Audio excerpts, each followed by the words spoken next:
बेहतरीन फ़िज़ाइया, जदीद लड़ाका तैयारे और दुनिया का मुअस्सर तरीन फ़िज़ाई दिफाई निज़ाम भी कतर को इसराइली हमलों से ना बचा सका। इसराइली तैयारे आए, हमला किया और बाआसानी वापस चले गए। ऐसे में सवाल पैदा होता है कि क्या इस सारे हमले में कतर के अंदर से कोई साजिश शामिल थी? क्या अमेरिका ने कतर को धोखा दिया और कतर के जदीद लड़ाका तैयारे और फ़िज़ाई दिफाई निज़ाम इसराइली तैयारों का पता क्यों ना लगा सके?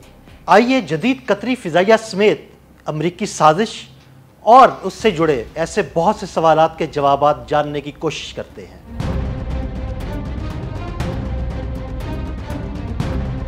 कतरी फ़ज़ाइया QEAF 1974 से खित्ते की दफाई ताकत का अहम हिस्सा है। छोटी लेकिन जदीद खतूत पर इस्तवार ये फ़ज़ाइया अपने जदीद जंगी तैयारों, तरबियती निज़ामों और मजबूत बुनियादी ढांचे के साथ दुनिया भर में अपनी शनाख्त रखती है। अगर हम कतरी फ़ज़ाइया के एयर फ्लीट की बात करें तो इसके पास 36 मल्टी रोल राफेल तैयारे मौजूद हैं जो फ़ज़ाई बरतरी और ज़मीनी हमलों में माहिर हैं। इसके अलावा कतरी फ़ज़ाइया के पास यूरोफाइटर टाइफोन जदीद जंगी तैयारे हैं जो तेज रफ्तार और दुरुस्त हमलों के लिए मशहूर है। इसके अलावा F-15QA 24 एडवांस्ड फाइटर्स भी हैं जो कतर के दिफाई निजाम को मजबूत करते हैं, जबकि इसके 5 मिराज 2000 अब भी ऑपरेशनल हैं जो जदीद तैयारों से तब्दील हो रहे हैं। अगर कतर के पास मौजूद हेलीकॉप्टर्स की बात की जाए तो इसके पास 24 अपाची AH-64E जंगी हेलीकॉप्टर्स हैं जो जमीनी फोर्सेस की ताकतवर सपोर्ट हैं। इसके अलावा C-17A भारी भरकम ट्रांसपोर्ट तैयारे भी मौजूद हैं जो लॉजिस्टिक सलाहियत बढ़ाते हैं, जबकि एयर रिफ्यूलिंग के लिए 2 A330 MRTT टैंकर तैयारे भी कतरी फ़ज़ाइया का हिस्सा हैं। कतर के पास जदीद तरीन लड़ाका तैयारों के अलावा दुनिया का मुअस्सर तरीन फ़िज़ाई दिफाई निज़ाम भी मौजूद है, लेकिन वो फ़िज़ाई दिफाई निज़ाम भी इसराइली तैयारों को ना रोक सका।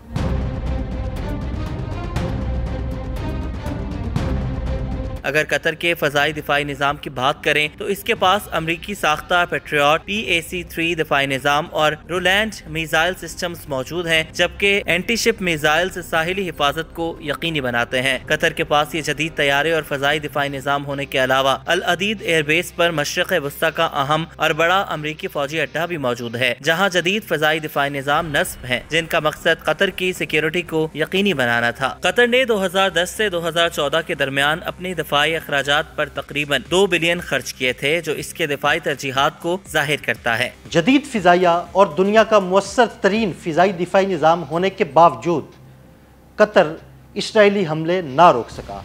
क्या अमेरिका ने कतर को धोखा दिया?